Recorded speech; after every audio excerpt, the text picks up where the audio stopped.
For a considerable length of time, we've been informed that positive reasoning is the way to an upbeat, rich life. Energy, Mark Manson says. Let's be realistic. Crap is and we need to live with it. In his uncontrollably mainstream internet blog, Manson doesn't sugarcoat. He comes out with the plain truth. A measurement of crude, reviving, genuine truth that's painfully deficient with regards to today. The subtle art of not giving a is his remedy to the cosseting, let's all vibe great outlook that has tainted present-day society and ruined an age, compensating them with gold decorations only to appear. Manson makes the contention, supported both by scholastic research and all-around coordinated crap jokes, that enhancing our lives pivots not on our capacity to transform lemons into lemonade, instead on figuring out how to stomach lemons better. Individuals are defective and constrained. Not every person can be uncommon. There are victors and washouts in the public eye, and some of it isn't reasonable, or something that you can control. Manson encourages us to become more acquainted with our confinements and acknowledge them.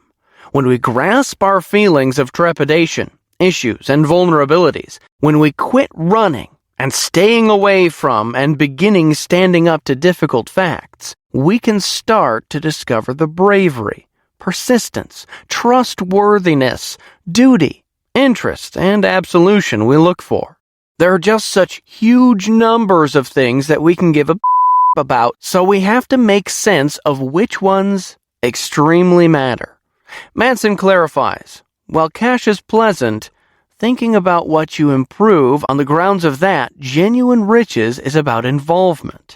A truly necessary snatch you by the shoulders and look at you without flinching snapshot of genuine talk, loaded up with engaging stories and indecent merciless funniness. The subtle art of not giving up is a reviving slap for a generation to enable them to lead lives that have true meaning. 1. Don't try. The first thing you need to do is realize who you are. Accept it. Then, don't try to change who you are to fit in with anyone else. You have to be honest with yourself, because if you aren't honest with yourself, you can't expect anyone else to be.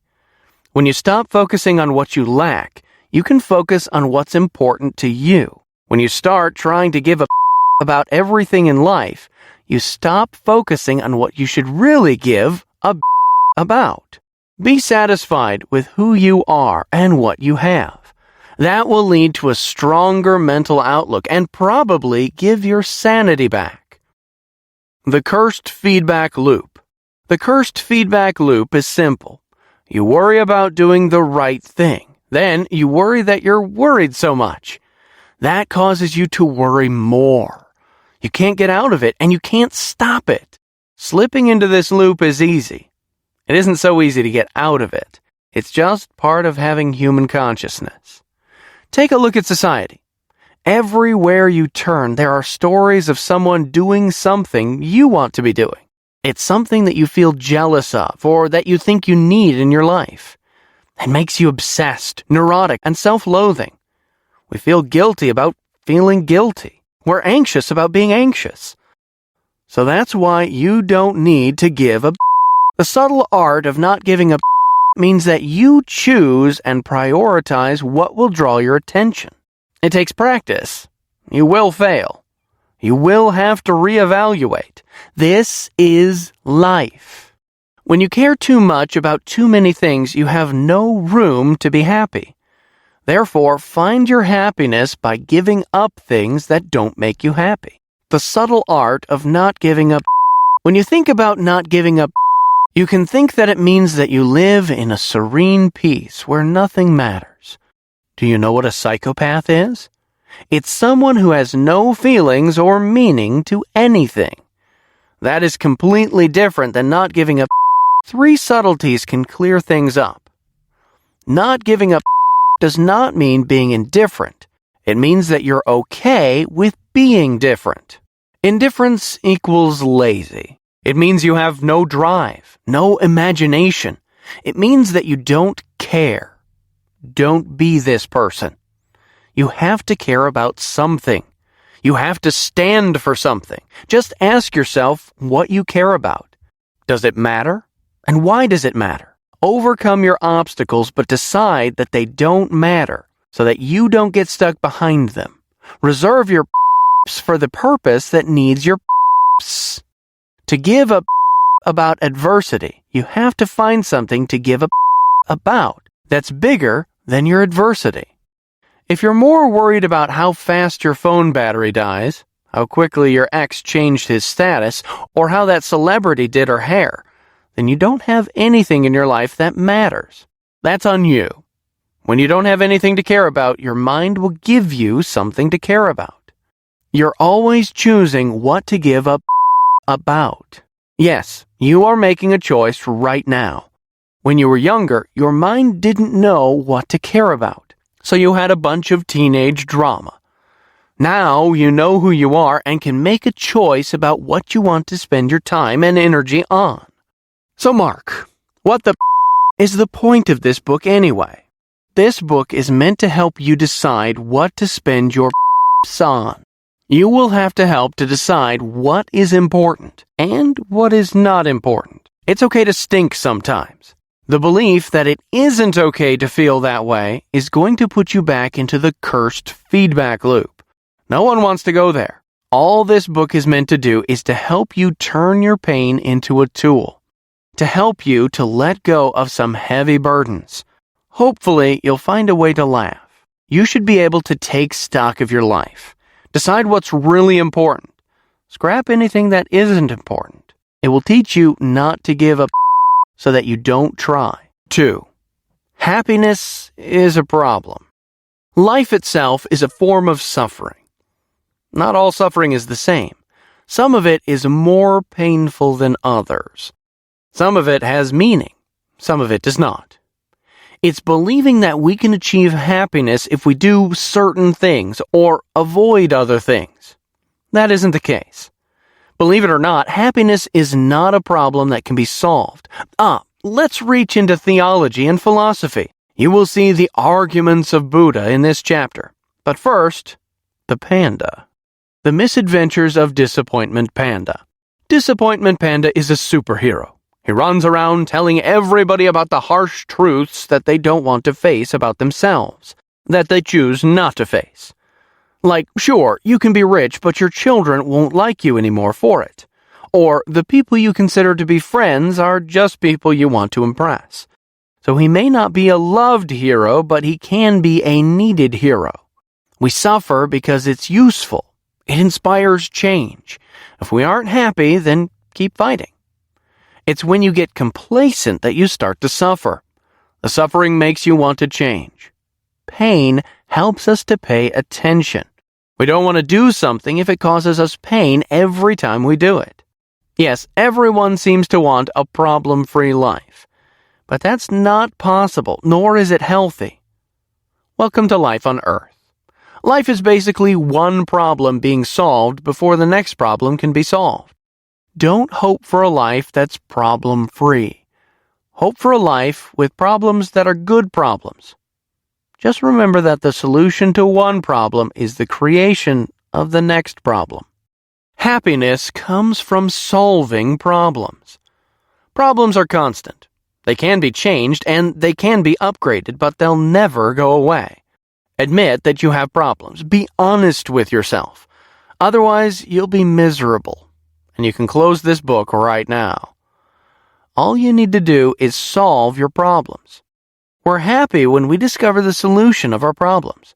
Happiness is a constant state of progress. It's constantly changing and forming in other ways. Some problems are simple, like eating when we're hungry. Some problems are complicated, like a fight with your mom or not having friends. It doesn't matter what your problem is. You just need to create a solution to your problem. There are 2 ways that we tend to up. Denial. You distract yourself by deciding that your problem doesn't exist. You may feel better right at this moment, but then your problem shows up, and you must deal with it. You are in secret misery. Victim mentality. They blame everyone else for their problems and have decided that there's no way for them to solve their problems on their own.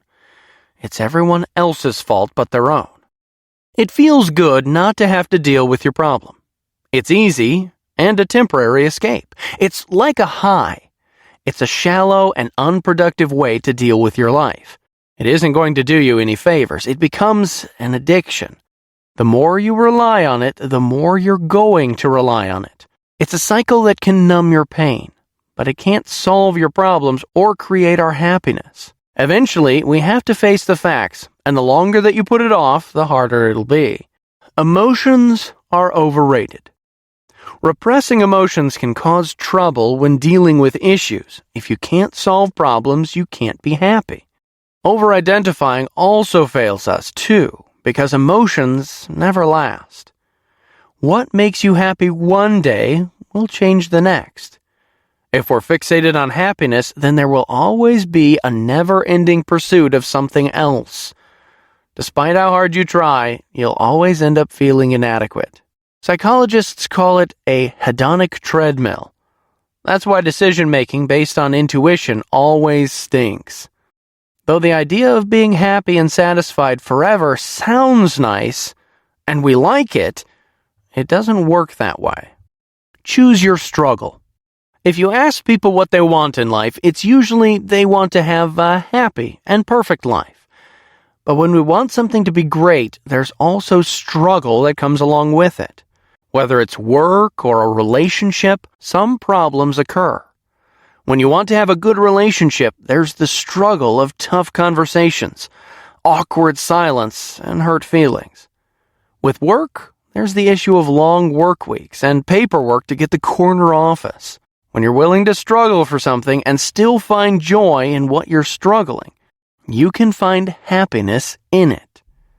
For instance, if you're willing to endure the pain and find joy in it, then you'll experience the good that comes from exercise and running. You'll lose the weight you've been trying to lose. If you endure whatever you are willing, you'll find the success you fantasized about from it. Pleasure may be an easy question, but the pain is a harder one. No one wants to have to endure pain, but everyone has to find true happiness and success. You can't always find success by what you want to enjoy. 3. You are not special. Back in the 1960s, psychology decided to tell people that they needed to think highly of themselves to be successful. It was being taught to people and they believed it. It worked for a while. There was a lower crime rate, better academics, and employment that was high. Parents, teachers, and therapists kept right on teaching it.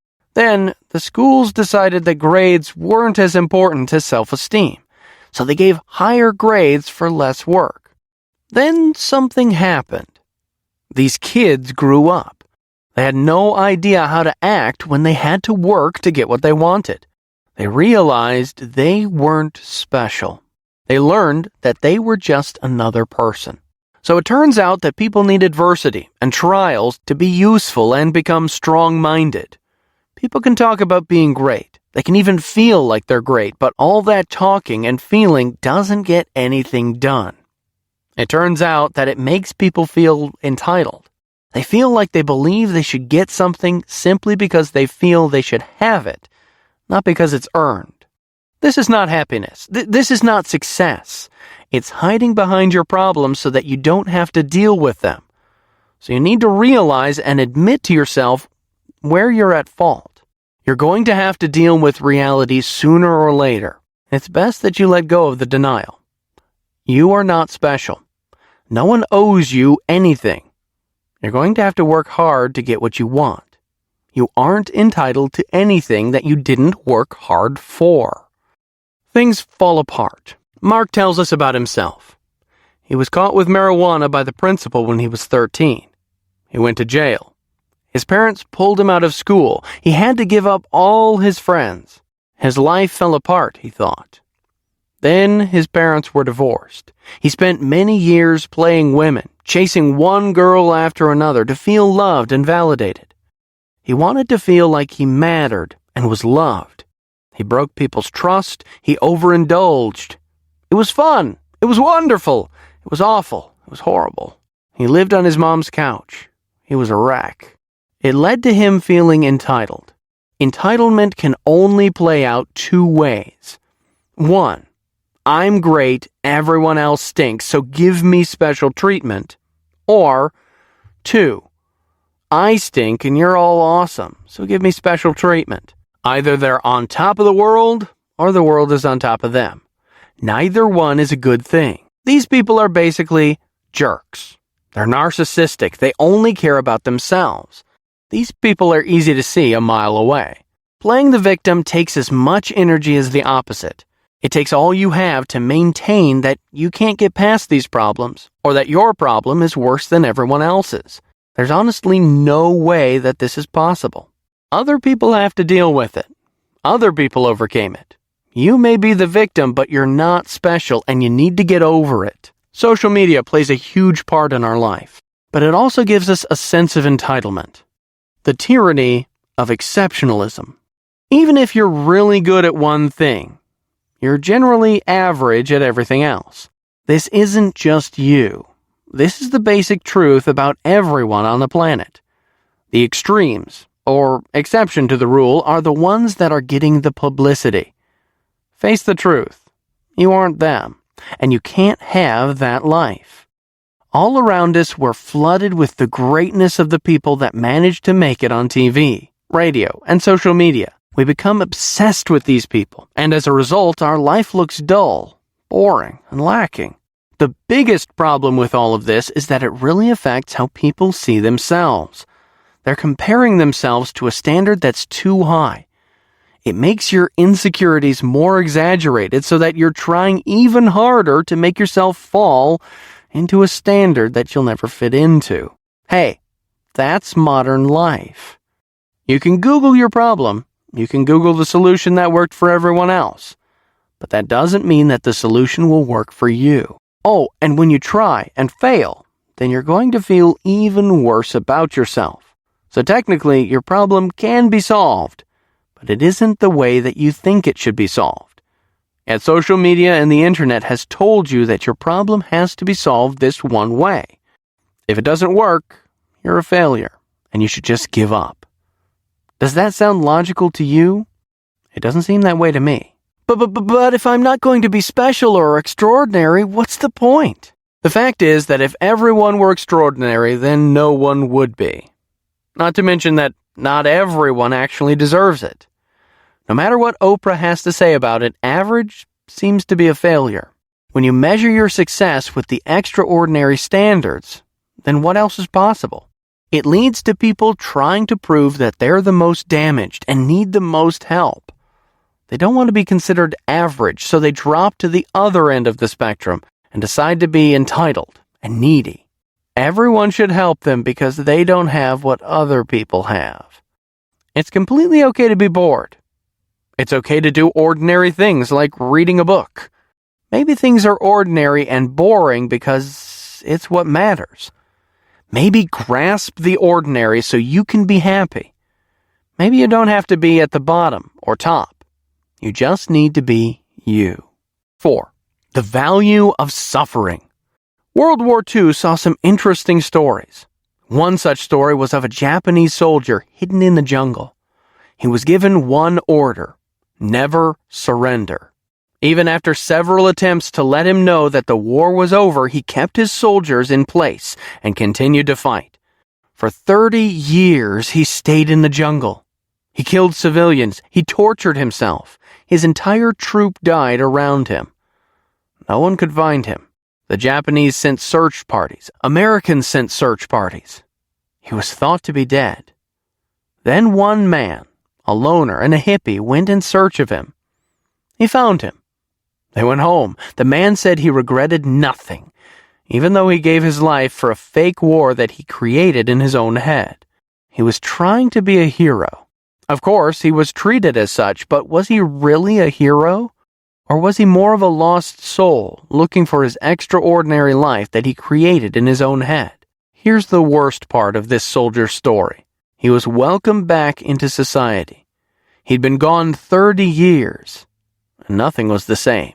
There was no moral structure. No one took him seriously. He was depressed more in society than he was in the jungle. He was given money. He was given celebrity status, but he was miserable. He began to realize that those 30 years he was fighting for a Japan no longer mattered. He'd wasted his life. He eventually left Japan. He died in 1980 in Brazil. The self-awareness onion. As you start to become aware of how you feel, it's going to be like peeling off layers. You'll probably cry some too. You have to understand what makes you feel, what makes you happy, what makes you sad. Why do things make you happy or sad? Then you have the next layer. Why? This is so much harder to answer. It isn't like you know right away. Sometimes we're in a mood simply because we are. But why are you mad? But why you are mad may not be easy to figure out because it means you have to look deep within you, and you might not like the answer. Maybe you aren't already mad. You just think that you are. The next layer is really going to make you cry. Why do you consider things to be a success or value? Is it all about your values? Values are not easy. Values are under everything that we do, say, and are. You may learn that what you value has no real value, or that you need to change your values so that they make sense. This is probably the hardest thing to answer because it means that you have to really learn how shallow you are. Honest self-questioning is the hardest thing that you will ever do. Try this. Think about something that's been on your mind. Why is it on your mind? What can you do about it? How does it make you feel? Why does it make you feel like this? What does it mean to you? Perhaps the meaning behind it is something you didn't know. Perhaps it's time to let go. Rock star problems. It's as easy as this. The stick you use to measure your success is up to you. If you try to reach for the sky and grab the moon, then you're going to feel like a failure when you land among the stars. If you don't like the way that things are working out, then you can simply change what you're doing. If you aren't succeeding, figure out why you want to succeed and how you measure your success. You may learn that you don't want to be successful after all. Crappy values. Here are some common values that cause problems for people. Pleasure. Pleasure feels good. It's a false god that pulls worship out of you. Seeking pleasure is not going to lead to happiness. It's going to lead to misery. Happiness can lead to pleasure. Think about it. If you're chasing pleasure and you have an affair, your significant other finds out, you end up alone. Did chasing pleasure make you happy? Was it worth it? Pleasure is chasing what feels good right now. It has no lasting effect. It has no value. It's not going to add anything meaningful to your life. Don't chase pleasure expecting to find lasting happiness. Material success. Do you measure your self-worth based on what you make or what you own? Research shows that the more you chase money, the less happy you are. There's no correlation between having more and being happy.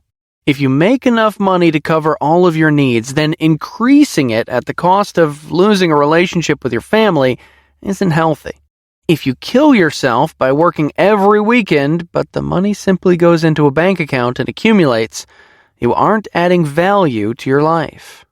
Always being right.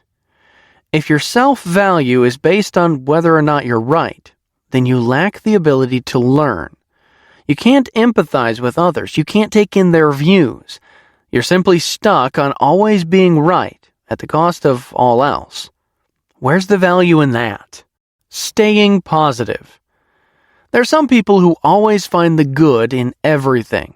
Well, it isn't all bad. The ability to admit something stinks is good too. It's okay to admit that things go wrong. It's okay to say that something stinks. It means that you're looking at all the solutions. It means that you're accepting the bad with the good. Accidents happen. Things go wrong. It doesn't mean that you're a bad person. Don't deny the existence of life's problems. Deal with them. Defining good and bad values. Good values. reality-based, socially constructive, immediate, controllable. Bad values, superstitious, socially destructive, not immediate, not controllable. Honesty is good because you control it. It faces reality, it benefits others.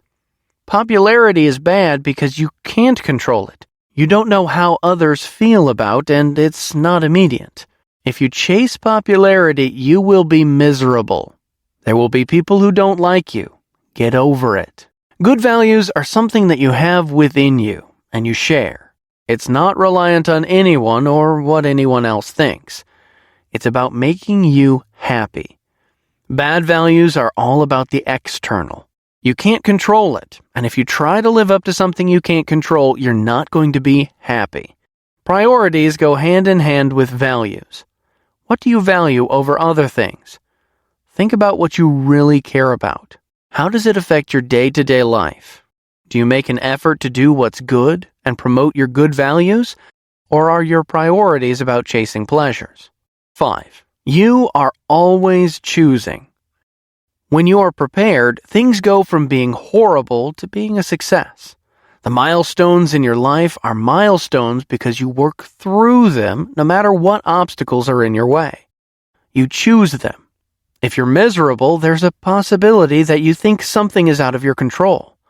You have a problem that you can't solve. When we feel like we're choosing our problems, we feel empowered. When we feel like our problems are choosing us, we feel like the victim. The choice. When you realize that you are responsible for everything in your life, you can begin to grow from it. We can't control what happens to us, but we can control how we respond to it. The way that we respond to the things around us is what makes us able to grow and develop. We always take an active role in our life, even if that role is to not choose and just drift. There's no way to not give a single. The choice is on what to give up about. You can't choose just anything. You have to choose something. What do you measure your life on? The responsibility fault fallacy. The more we choose to accept responsibility, the more control we have. Once we accept responsibility, we can begin to solve the problem. It's the first step. Here's the thing. People don't want to accept responsibility because they think that means they're at fault for their problems. That's not true. Just because it's your responsibility doesn't mean it's your fault. Fault is past tense. Responsibility is present. Someone drops a dog on your porch, it isn't your fault. Now you have a responsibility to decide what to do next. You can't control others. You can't let others control your happiness. If your girlfriend leaves you, you can't blame her if you're miserable a month later. Get up and do something about how you feel. It's your responsibility to take control of how you feel. Responding to tragedy. Let's say you're robbed. It isn't your fault. You had no control over it. How do you handle it? Do you decide that you'll ignore it? You are responsible for your actions to it. You can decide to call the police. You can decide to fight back.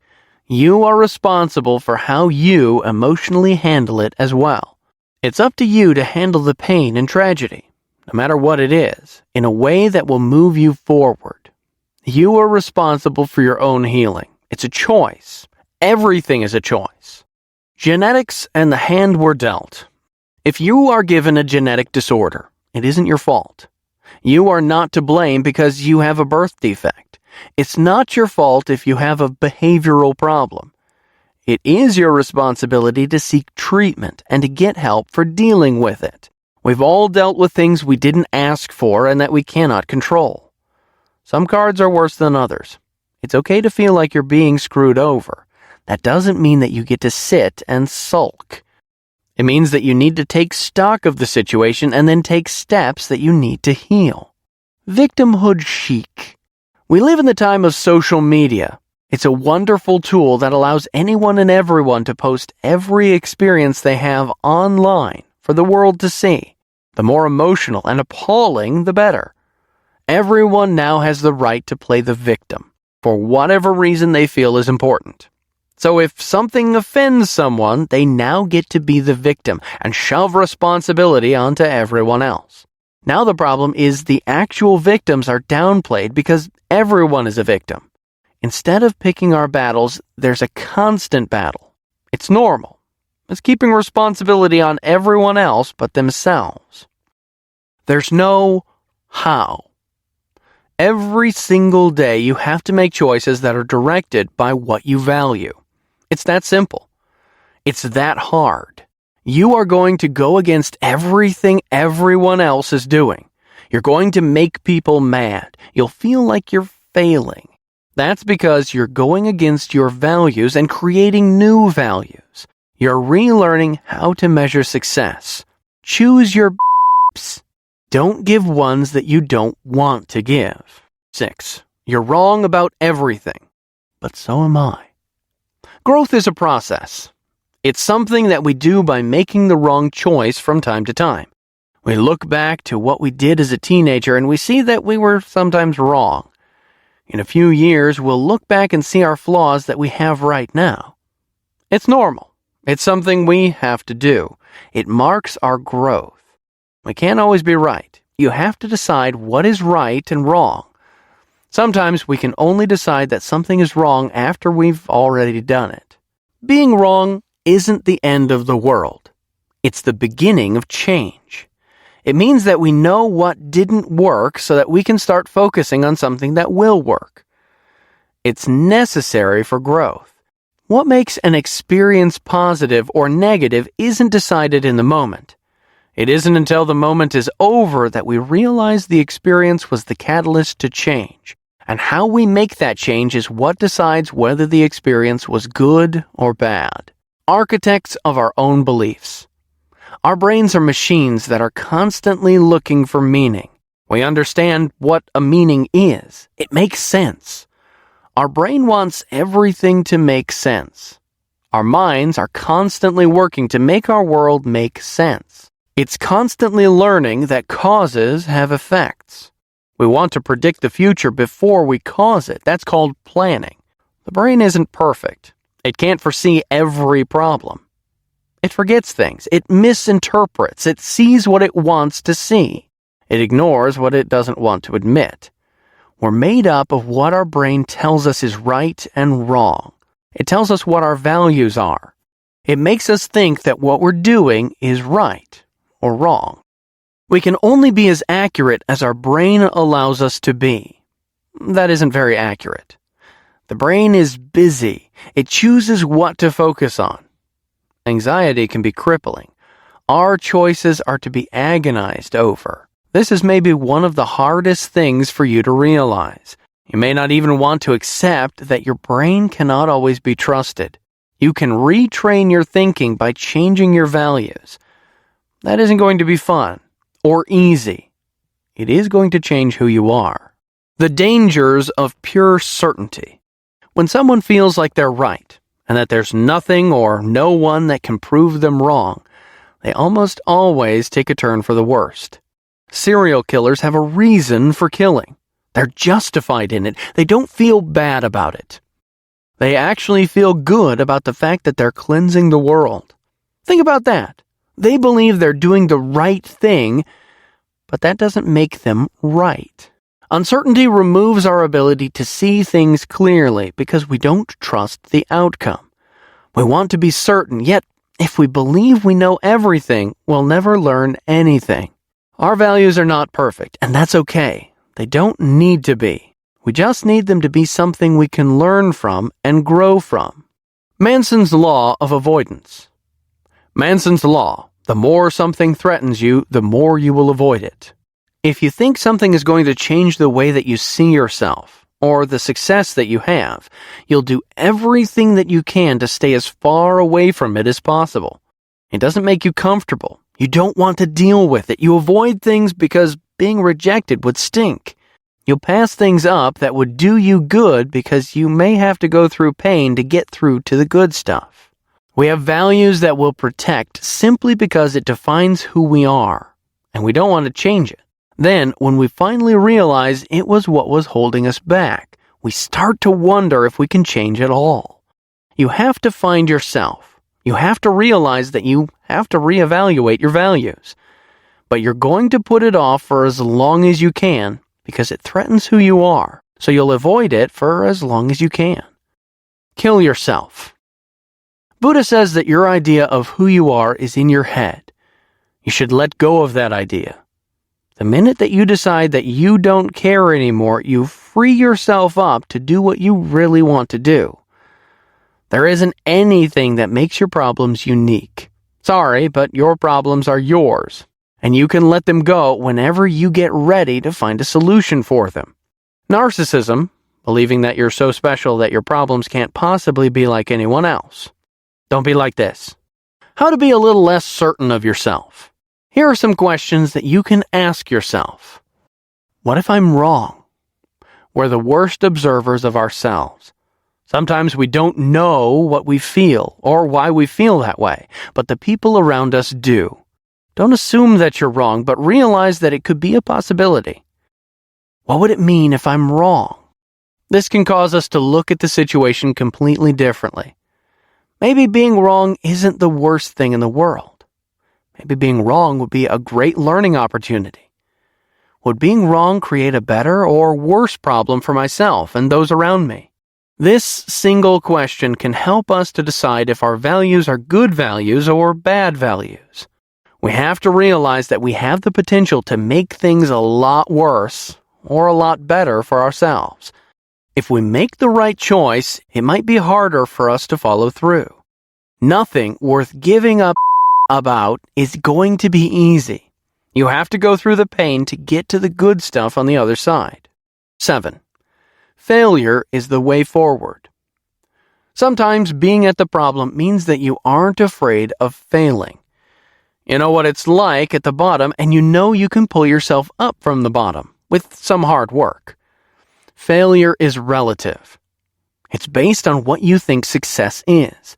Making money isn't going to solve all your problems. It's going to create new ones. It's not about solving all your problems. Mark decided that he could either get a real job and make money that wouldn't solve anything, or he could go online and be broke for a while. He wasn't worried about being a failure because he really had nothing to lose. If he didn't manage to make it online, he could always go back to get a real job. It made sense to him.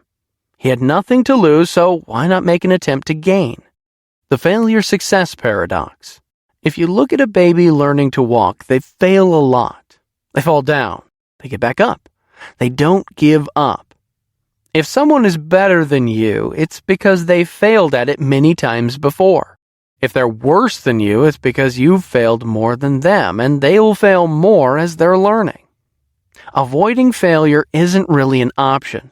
Although we will try to avoid failure, it actually suffocates us and keeps us from learning. Pain is part of the process. World War II survivors were studied.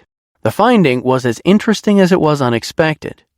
They believed that the suffering that they endured made them stronger, more responsible, and better people in general. They were grateful for their lives as they were now because they saw that before the war, they were ungrateful and consumed by petty problems that really didn't matter. The trouble that the war brought to them brought things into perspective, so that they felt like they had better values.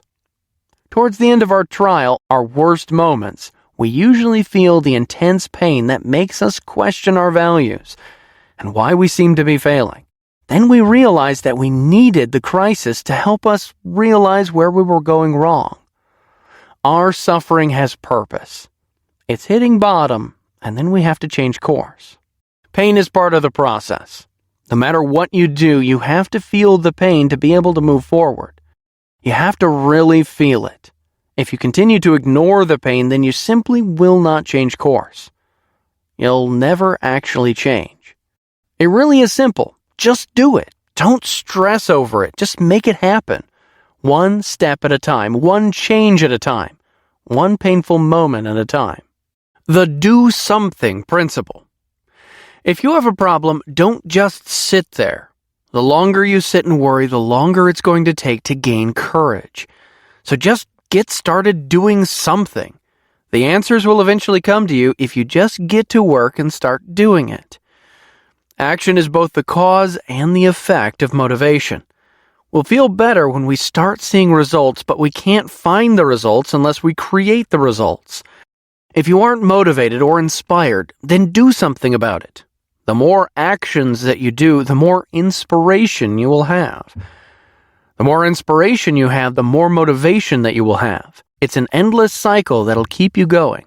Start simple. Set a small goal that you can easily accomplish. You'll see that it will lead you to bigger goals. Listen to someone else's problem. Invest your time in helping them. Then, the next time you have a problem, realize that you're not the root of all your problems. Your actions are always within reach. All you have to do is reach out and begin. Make an effort, no matter how small. Let it lead you to other tasks. When you begin to make this your habit, it'll come easier. You'll see that your actions will move you forward, and they will begin to be your motivation. 8. The importance of saying no. Freedom by itself is nothing. It does allow for greater opportunities, but that doesn't mean that it holds the opportunities. To find the meaning, you have to reject opportunities. You have to narrow your freedom and choose a commitment to one place, belief, or commitment. A visit to Russia brought an enlightenment. Russia was rude. It was cold. People didn't care about being nice for the sake of being nice. They're bluntly honest. It opened up a way to look at Western culture and how they sugarcoat everything. People weren't desperate to be liked. They were honest for the sake of being honest. And it was nice. Here's the theory. In Russia, there was trust. The government controlled everything, and therefore the people had to establish trust among themselves. The trust means that you have to be honest. You can't trust someone who isn't honest, and you can't be trusted if you aren't honest. This is liberating. You don't have to hide behind a facade. Everything is right out in the open. Now look at America. Would you trust a salesman? Nope. They aren't honest. Would you trust the average person walking down the street?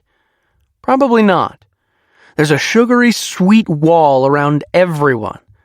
They'll tell you what you want to hear for fear of rejection. You can't really trust anyone. You can't even trust yourself. The fake is real. Everywhere you look, everyone you talk to, children don't do this, but they haven't started to feel the need to please everyone around them yet. Rejection makes your life better. Contrary to popular belief, you can't say yes to everything. Sometimes you have to choose between two choices. One is going to be rejected. If nothing ever had more value than anything else, then there would be no value. If nothing has value, then nothing would have purpose. Avoiding rejection makes us directionless in the long run. It isn't healthy to never be rejected. It isn't healthy to never reject. When you make a choice, you reject the other choices. When you dedicate your life to one craft or skill, you reject all others.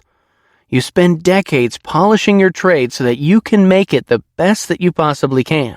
The reward is in the rejecting the alternatives so that you can put your focus where it needs to be. We are defined by what we choose to reject. If we reject nothing, we have no identity. An entitled person will not reject anything, which means they're pleasure-driven and reject everything else. Rejection is something that you have to do. There's no way around it. If you want to be happy, have good values, and be successful, you have to reject what doesn't make you happy and bad values that will tear you down. Boundaries. Back in the days of Shakespeare, love was not something that was promoted. Kids were told to look for marriages that would give them financial stability.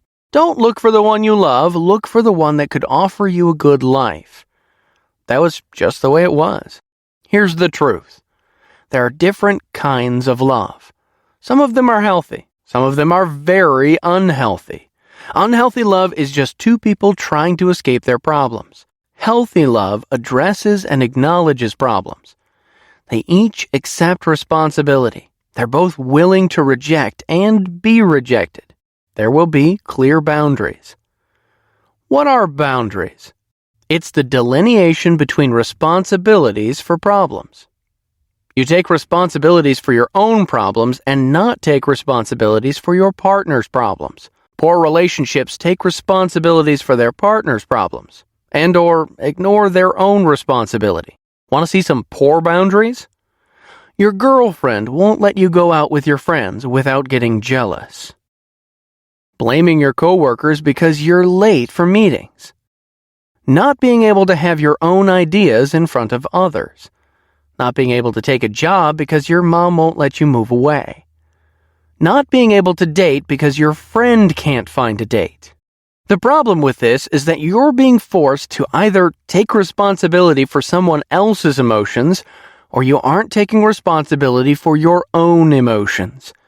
It isn't healthy or supportive. It's the epitome of entitlement. The word relationship isn't just a romantic word.